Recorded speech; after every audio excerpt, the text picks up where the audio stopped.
একটা ঘর ভিতর থেকে লক। কেউ ঢুকেনি, কেউ বেরোয়নি। তবুও ভেতরে পাওয়া গেল একটা মৃতদেহ। তাহলে খুনি কে? আপনারা শুনছেন 98 FM স্টোরিজ। 98 FM স্টোরিজ হল আপনার মনের এক স্নিগ্ধ মিলনস্থল। আমার মনের এবং আমাদের সকলের মনের। আরও অনেক ভৌতিক, থ্রিলার, সাসপেন্স ও রহস্যময় কাহিনী শুনতে এখনই সাবস্ক্রাইব করুন। ব্যোমকেশ তার সামনে রাখা কাঠের চেয়ারটিতে নীরবে বসে রইলেন। তার দৃষ্টি নিবদ্ধ ছিল দাশবাবুর উপর। অথচ দেখে মনে হচ্ছিল তার মন যেন সম্পূর্ণ ভিন্ন কোনো চিন্তায় মগ্ন হয়ে আছে। হঠাৎই তিনি আপন মনে বিড়বিড় করে বললেন, ভদ্রলোকের যাওয়ার কথা কবে ছিল?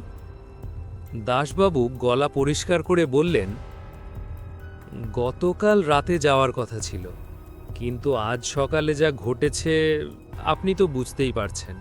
ব্যোমকেশ সামান্য ঝুঁকে এলো, চোখে হালকা তীক্ষ্ণতা। হঠাৎ করে যাওয়ার সিদ্ধান্ত? হ্যাঁ, আগে তেমন কোনো প্ল্যান ছিল না, হঠাৎ করেই ঠিক করেন।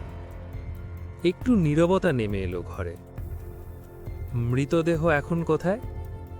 মর্গে পাঠানো হয়েছে, তবে আপনি চাইলে দেখার ব্যবস্থা আছে। ব্যোমকেশ ধীরে মাথা নাড়ল। যাব, তবে তার আগে ঘটনাস্থলটা দেখা দরকার। দাশবাবু যেন এই উত্তরটাই আশা করছিলেন। আমি, অজিত, এইসব কথাবার্তা চুপচাপ শুনছিলাম। মাথায় একটাই প্রশ্ন ঘুরছিল, বিষ যদি ব্যবহার হয় তবে সেটা এলো কোথা থেকে? আমি বললাম, ঘরে কিছুই পাওয়া যায়নি, তাই তো? তাহলে বিষটা বাইরে থেকে আনা হয়েছে, অথবা পরে সরানো হয়েছে। দাশবাবু একটু হেসে বললেন, আপনি বাড়িটা দেখলেই বুঝবেন। চারপাশে এত উঁচু দেওয়াল যে কিছু বাইরে ফেলা প্রায় অসম্ভব। ব্যোমকেশের ঠোঁটে হালকা হাসি ফুটে উঠল। ইন্টারেস্টিং। আমরা তিনজন পুলিশের জিপে উঠে রওনা দিলাম সমীরণ হালদারের বাড়ির দিকে। বাড়ির সামনে পৌঁছে আমার প্রথম যে অনুভূতি হল, এ বাড়ি সাধারণ নয়। উঁচু দেওয়াল, ভারী লোহার গেট, আর সামনে দাঁড়িয়ে এক দারোয়ান। এমন বাড়ি সাধারণত ধনী লোকেদেরই হয়। গেট খুলে ভেতরে ঢুকতেই চোখে পড়ল একটা পুরনো দিনের দোতলা বাড়ি। দেয়ালের রং কিছুটা ম্লান, কিন্তু স্থাপত্যে একটা গম্ভীর ভাব। পেছনের দিকে একটা পুরনো কুয়ো, আর পাশে নতুন জলের কল। সব মিলিয়ে বাড়িটা যেন নিজেই একটা রহস্য। আমরা দরজার কাছে পৌঁছতেই ভেতর থেকে এক ভদ্রলোক বেরিয়ে এলেন। আপনারা কি কিছু জানতে পেরেছেন? তার গলায় উদ্বেগ স্পষ্ট। দাশবাবু বললেন, এখনও না, তবে ব্যোমকেশবাবু কেসটা দেখছেন। ভদ্রলোক নিজের পরিচয় দিলেন, সমীরণ হালদার। ঘরের ভেতরে বসে কথাবার্তা শুরু হল। সমীরণবাবু বললেন, তন্ময় আমার বন্ধুর ছেলে, বহু বছর ধরে আমাদের সাথেই থাকছে। তিনি একটু থামলেন। বিদেশে পড়তে গিয়েছিল, সেখানেই চাকরি পায়। এবার কয়েকদিনের জন্য এসেছিল। আর বিয়ে করার সিদ্ধান্তও নিয়েছিল, আমি বললাম। হ্যাঁ, সমীরণবাবু মাথা নাড়লেন। সব ঠিকই ছিল, কিন্তু হঠাৎ। তার গলা কেঁপে গেল। ব্যোমকেশ এবার সোজা প্রশ্নে এলো, শেষবার কবে দেখেছিলেন তাকে? গতকাল রাতে, নিজের ঘরে বসে কাজ করছিল। তারপর? খেয়ে ঘুমোতে যায়। দরজা বন্ধ করেছিল? না, আমরা দরজা বন্ধ করি না, শুধু ভেজানো থাকে। এই কথাটা শুনেই ব্যোমকেশের চোখে একটা আলাদা ঝিলিক দেখা গেল। আমরা তন্ময়ের ঘরে উঠলাম। ঘরটা খুবই গোছানো। একটা বিছানা, একটা টেবিল, চেয়ার, আলমারি, সব কিছু ঠিকঠাক।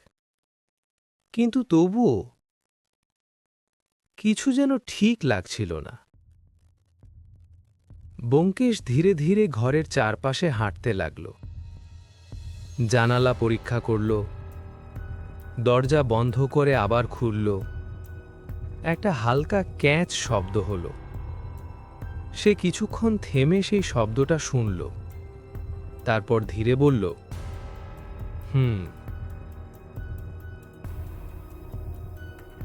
আমি বুঝতে পারছিলাম কিছু একটা সে ধরেছে, কিন্তু এখনো বলছে না। এরপর একে একে জেরা শুরু হলো। প্রথমে কনকবালা দেবী, তারপর মালতী। মালতীর কথায় একটা গুরুত্বপূর্ণ তথ্য বেরিয়ে এলো। তন্ময়দা কাল রাতে আমার ঘরে এসেছিল, কিছুক্ষণ কথা বলেছিল। ব্যোমকেশ চুপ করে শুনল। কি নিয়ে কথা? বিয়ে আর পড়াশোনা। সবই স্বাভাবিক, তবুও কোথাও যেন একটা অস্বাভাবিকতা লুকিয়ে আছে। শেষে এলো কাজের লোক, হরি। হরি বলল, রাতে সবাই ঘুমানোর পর আমি দেখেছিলাম শুধু তন্ময় দাদার ঘরেই আলো জ্বলছিল। আর কিছু? ব্যোমকেশ জিজ্ঞাস করল। হরি একটু ভেবে বলল, মনে হয় একটা দরজার শব্দ শুনেছিলাম। ব্যোমকেশ হঠাৎ সজাগ হয়ে উঠল। সে দরজাটা আবার বন্ধ করল। ক্যাচ। আবার খুলল। ক্যাচ। এই শব্দটা। হরি দ্বিধায় পড়ে গেল।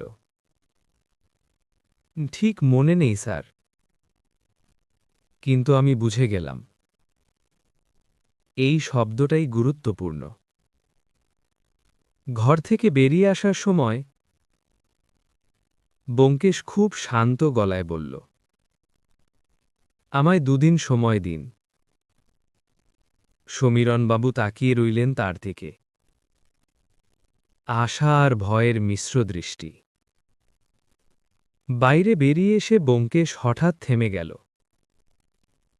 একটু দাঁড়াও। সে দারোয়ানের কাছে গিয়ে কিছু কথা বলল। আমরা দূর থেকে দেখলাম, কিন্তু কিছুই শুনতে পেলাম না। ফিরে এসে সে শুধু বলল, চলুন এবার মর্গে যাই। জিপ চলতে শুরু করল। আর আমার মনে শুধু একটাই প্রশ্ন, বন্ধ দরজার ঘরে কোনো চিহ্ন ছাড়া বিষ এলো কোথা থেকে? মর্গের ভেতরের পরিবেশটা সবসময়ই একটু আলাদা, ঠান্ডা, নিস্তব্ধ, আর এক অদ্ভুত গন্ধ চারদিকে ভাসছে। আমি আর ব্যোমকেশ দাশবাবুর সাথে ভেতরে ঢুকলাম। ডিউটি ডাক্তার আমাদের অপেক্ষাতেই ছিলেন। এই দিকেই আসুন, তিনি বললেন।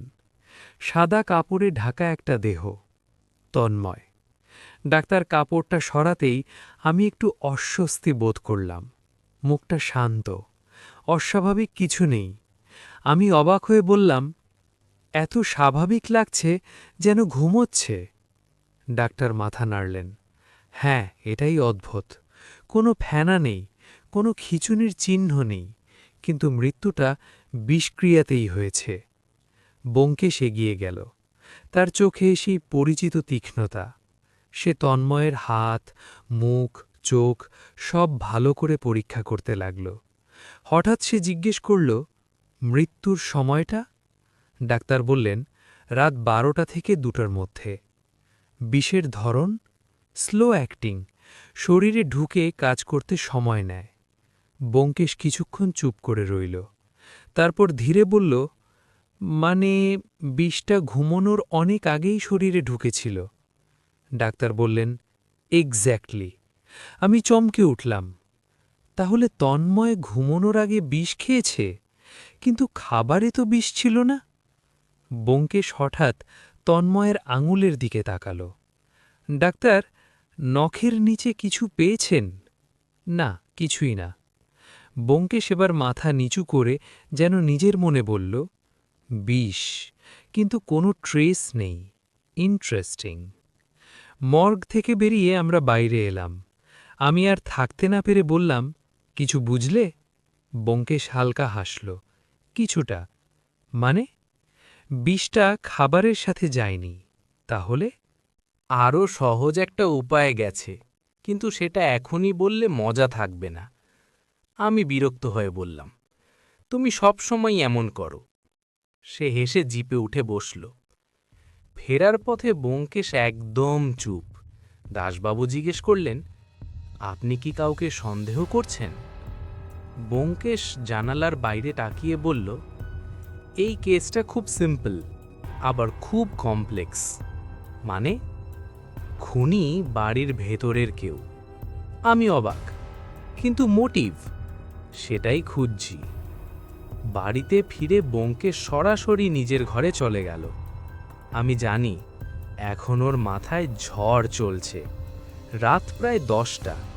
আমি বসে আছি আর ব্যোমকেশই এদিক ওদিক হাঁটছে। হঠাৎ সে থেমে বলল, অজিত, একটা জিনিস খেয়াল করেছিস? কি? তন্ময় মারা গেছে, কিন্তু তার শরীরে কোনো স্ট্রাগলের চিহ্ন নেই। মানে সে বুঝতেই পারেনি? এক্স্যাক্টলি। তাহলে বিষটা এমনভাবে দেওয়া হয়েছে যাতে সে টেরই পায়নি। আমি একটু ভেবে বললাম, খাবার ছাড়া আর কিভাবে সম্ভব? ব্যোমকেশ এবার থামল। তার চোখে সেই পরিচিত ঝিলিক। খাবার না, কিন্তু মুখ দিয়ে গেছে। আমি হতবম্ব। মানে? ভাব। আমি মাথা চুলকালাম। হঠাৎই মনে পড়ল, সিগারেট? ব্যোমকেশ মাথা নাড়ল। না, ও ধূমপান করত না। তাহলে? সে চুপ করে রইল। পরদিন সকাল আমরা আবার সমীরণ হালদারের বাড়িতে গেলাম। আজ ব্যোমকেশের চোখে আলাদা আত্মবিশ্বাস। সে সরাসরি বলল, আজ আমি সবাইকে একসাথে চাই। ড্রয়িং রুমে সবাই জড়ো হল। সমীরণ হালদার, কনকবালা দেবী, মালতী, হরি, দারোয়ান। ঘরের মধ্যে টান টান উত্তেজনা। ব্যোমকেশ ধীরে শুরু করল, তন্ময়ের মৃত্যুটা একটা পরিকল্পিত খুন। সবাই স্তব্ধ। বিষ ব্যবহার করা হয়েছে, কিন্তু সেটা খাবারে ছিল না। সমীরণবাবু বললেন, তাহলে? ব্যোমকেশ হাসল। বিষ শরীরে ঢুকেছে, খুব সাধারণ একটা উপায়। সে পকেট থেকে একটা ছোট জিনিস বের করল, একটা টুথব্রাশ। সবাই অবাক। এটা তন্ময়ের? ফিকিতে পরিচয় দিন। আমি চমকে উঠলাম। তাহলে সে এটা চিঠেতে যেটা লুকিয়েছিল সেটাই?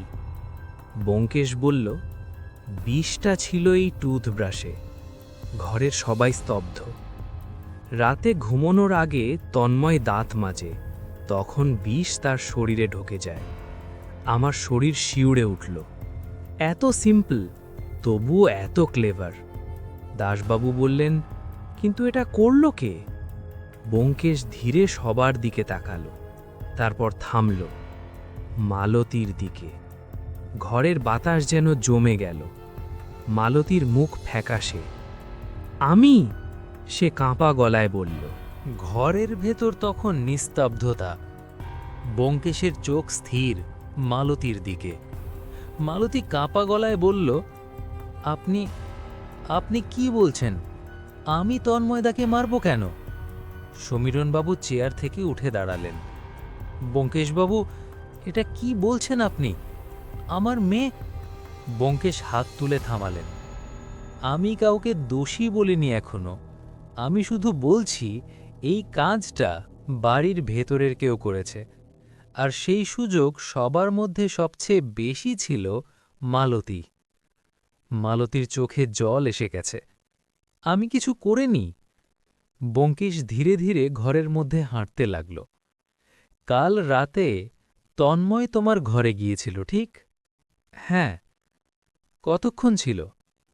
10-15 মিনিট। সেই সময় তুমি একা ছিলে? মালতী একটু থেমে বলল, হ্যাঁ। ব্যোমকেশ থামল। সেই সময় তুমি কি তন্ময়ের ঘরে গিয়েছিলে? না। একবারও না? না। ব্যোমকেশ এবার দাসবাবুর দিকে তাকিয়ে বলল, কিন্তু কেউ একজন গিয়েছিল। সবাই চমকে উঠল। রাতে একটা দরজার শব্দ শোনা গেছে, আর সেই শব্দটা ছিল তন্ময়ের ঘরের দরজা খোলা বা বন্ধ হওয়ার।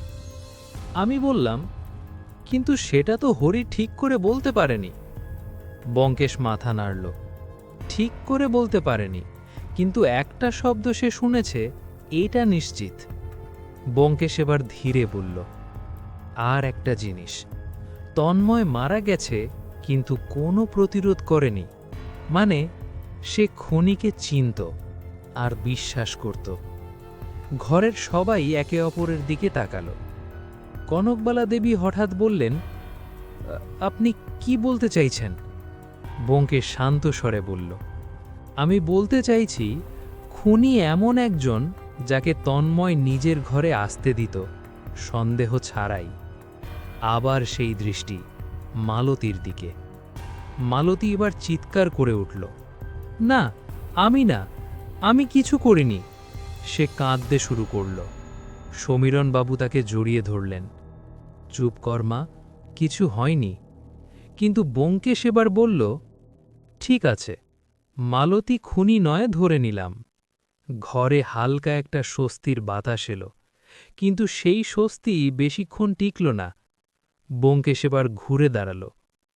তাহলে বাকি থাকে আর একজন। সবাই তাকালো। কনকবালা দেবী। ঘর জমে গেল। কনকবালা দেবী মুখ ফ্যাকাশে। আমি? দাসবাবুও অবাক। আপনি কি নিশ্চিত? ব্যোমকেশ ধীরে ধীরে এগিয়ে এলেন। প্রথম দিন থেকেই একটা কথা আমার মাথায় ঘুরছিল। তন্ময় যখন এই বাড়িতে আসে তখন কনকবালা দেবীর আপত্তি ছিল। হরি সেটা নিশ্চিত করেছে। হরি মাথা নিচু করে দাঁড়িয়ে। কনকবালা দেবী গম্ভীর স্বরে বললেন, তাতে কি প্রমাণ হয়?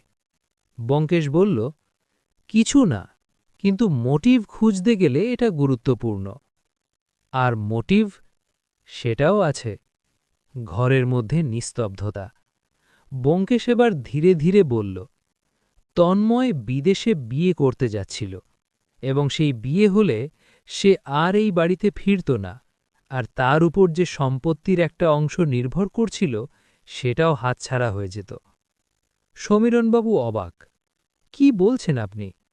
ব্যোমকেশ বলল, তন্ময় এই বাড়ির উত্তরাধিকারীর মতোই ছিল, আর আপনি নিজেই বলেছেন সে ছোটবেলা থেকে এখানে বড় হয়েছে। তার মানে সম্পত্তির একটা বড় অংশ তার দিকেও যেতে পারত।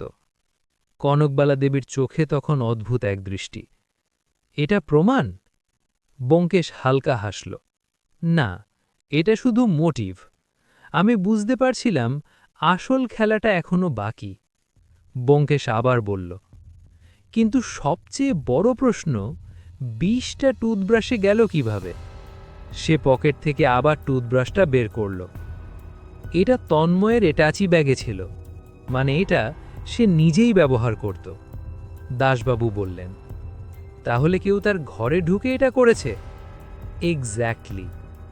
ব্যোমকেশ এবার ধীরে বলল, আর সেই সুযোগ ছিল যে রাতে উপরে যেতে পারে এবং কেউ সন্দেহ করবে না। সবাই নিঃশ্বাস বন্ধ করে আছে।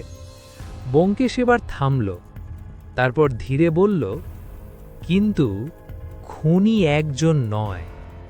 ঘরে যেন বিস্ফোরণ ঘটল। মানে? দাসবাবু। ব্যোমকেশ বলল, এই খুনটা দুজন মিলে করা হয়েছে। ঘরের ভেতর তখন টান টান উত্তেজনা। সবাই একে অপরের মুখের দিকে তাকিয়ে। দুজন মিলে খুন? দাসবাবু অবিশ্বাসের স্বরে বললেন। ব্যোমকেশ ধীরে মাথা নাড়ল। হ্যাঁ, এই খুনটা একা করা সম্ভব ছিল না। সমীরণবাবু গলা কাঁপিয়ে বললেন, আপনি স্পষ্ট করে বলুন ব্যোমকেশবাবু, কে করেছে এই কাজ? ব্যোমকেশ এবার চুপচাপ সবার দিকে তাকালো, তারপর ধীরে বলল, একজন পরিকল্পনা করেছে, আর একজন সেটা বাস্তবায়ন করেছে। ঘরে আবার নিস্তব্ধতা। ব্যোমকেশ হঠাৎ হরির দিকে তাকালো।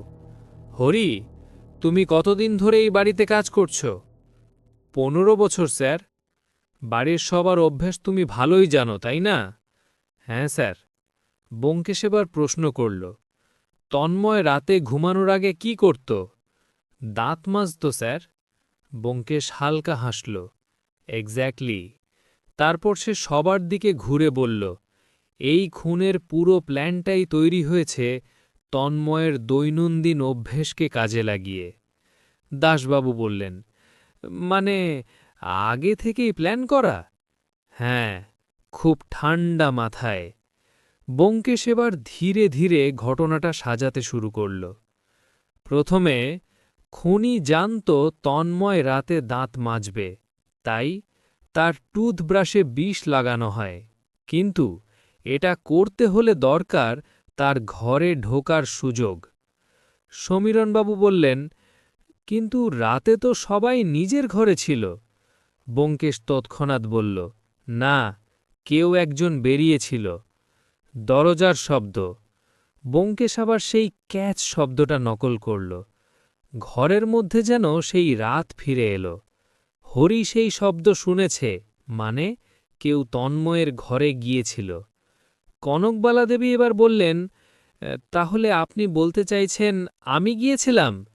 ব্যোমকেশ মাথা নাড়ল, না, আপনি যাননি। সবাই অবাক। গিয়েছিল মালতী।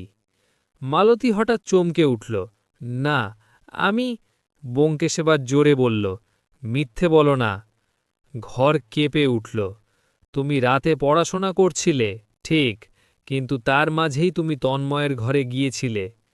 মালতীর মুখ ফ্যাকাশে। আমি শুধু। শুধু কি? কিছুক্ষণ চুপ থাকার পর মালতী ভেঙে পড়ল। আমি গিয়েছিলাম, কিন্তু আমি খুন করিনি। সমীরণবাবু স্তব্ধ। মালতী, তুই? মালতী কাঁদতে কাঁদতে বলল, তন্ময়দা আমাকে ডেকেছিল কথা বলার জন্য, আমি গিয়েছিলাম। ব্যোমকেশ মাথা নাড়ল, ঠিক, তুমি গিয়েছিলে। আর তখনই তুমি টুথব্রাশটা বদলে দিয়েছিলে। না! মালতী চিৎকার করে উঠল। ব্যোমকেশ এবার শান্ত স্বরে বলল, তুমি একা করনি, তোমাকে বলা হয়েছিল। কনকবালা দেবী। ঘরে নিস্তব্ধতা। কনকবালা দেবী ধীরে ধীরে বসে পড়লেন। তার চোখে অদ্ভুত এক শূন্যতা। আপনি জানলেন কি করে? তিনি ফিসফিস করে বললেন। সবাই স্তব্ধ। স্বীকারোক্তি। সমীরণবাবু ভেঙে পড়লেন। কনক, তুমি? কনকবালা দেবী ধীরে বললেন, আমি চাইনি, কিন্তু আমাকে করতে হয়েছে। ব্যোমকেশ বলল, কেন? কনকবালা দেবীর চোখে জল। তন্ময় মালতীকে ভালোবাসত। আমি চমকে উঠলাম। কিন্তু সে বিদেশে বিয়ে করতে যাচ্ছিল।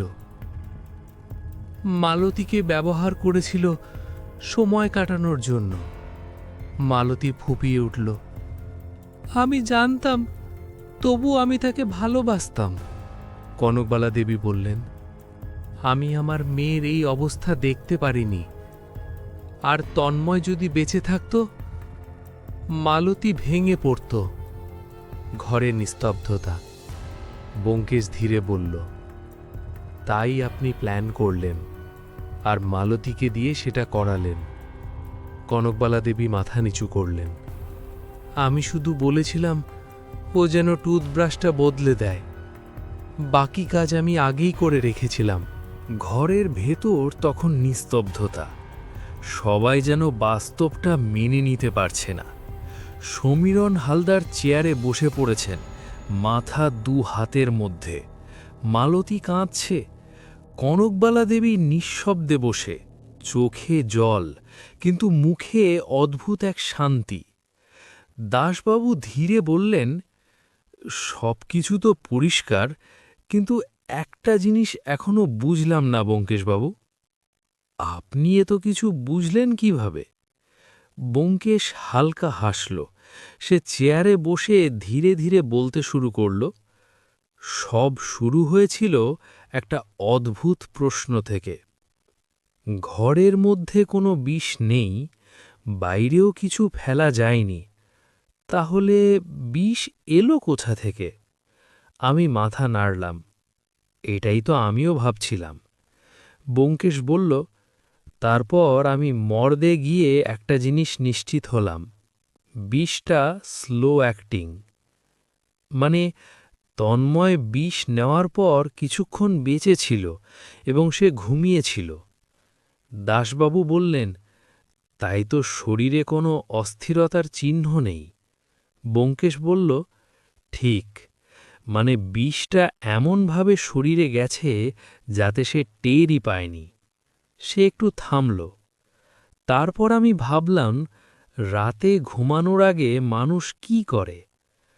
খায়, কথা বলে, আর একটা কাজ, দাঁত মাজে। আমি তখনই বুঝে গিয়েছিলাম, টুথব্রাশ। ব্যোমকেশ বলল, তন্ময়ের ঘর তন্ন তন্ন করে খুঁজেও কিছু পায়নি, কিন্তু তার অ্যাটাচি ব্যাগে টুথব্রাশটা ছিল, আর সেটাই ছিল কি ক্লু। দাশবাবু অবাক, তাই আপনি সেটা লুকিয়ে নিয়েছিলেন?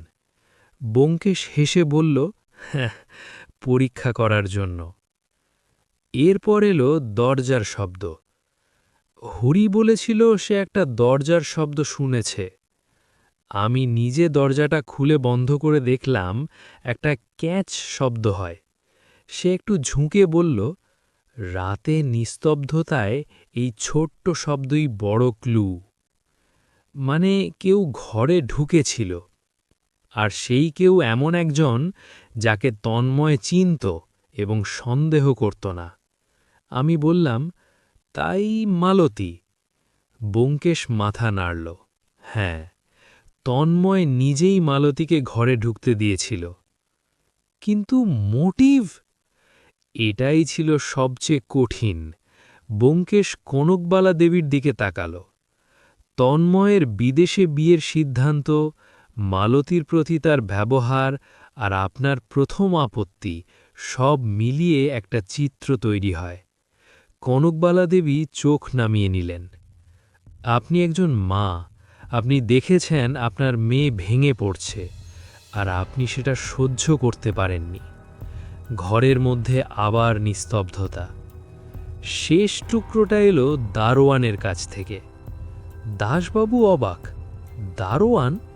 ব্যোমকেশ বলল, হ্যাঁ, আমি যখন বেরোনোর সময় তার সাথে কথা বলেছিলাম, সে বলল, রাতে মালতী একবার নিচে নেমেছিল। সবাই স্তব্ধ। মানে সে নিজের ঘর থেকে বেরিয়ে নিচে এসে আবার উপরে গেছে, ঠিক সেই সময়ই দরজার শব্দটা হয়েছে। মালতী মাথা নিচু করে কাঁদছে। পুরো ঘটনা ব্যোমকেশ ধীরে ধীরে শেষটা বলল। কনকবালা দেবী আগে থেকেই টুথব্রাশে বিষ লাগিয়ে রাখেন। মালতীকে বলেন রাতে সুযোগ পেলে সেটা তন্ময়ের ঘরে রেখে দিতে। তন্ময় কিছু বুঝতে না পেরে দাঁত মাজে, আর ধীরে ধীরে বিষ কাজ করে। সব শেষ। দাশবাবু গভীর নিঃশ্বাস ফেললেন। ব্রিলিয়েন্ট, সত্যি ব্রিলিয়েন্ট। সমীরণ হালদার ভেঙে পড়েছেন। একটা ভুল, একটা সিদ্ধান্ত সব শেষ করে দিল। মালতী ফুঁপিয়ে বলল, আমি চাইনি, আমি জানতাম না এটা এমন হবে।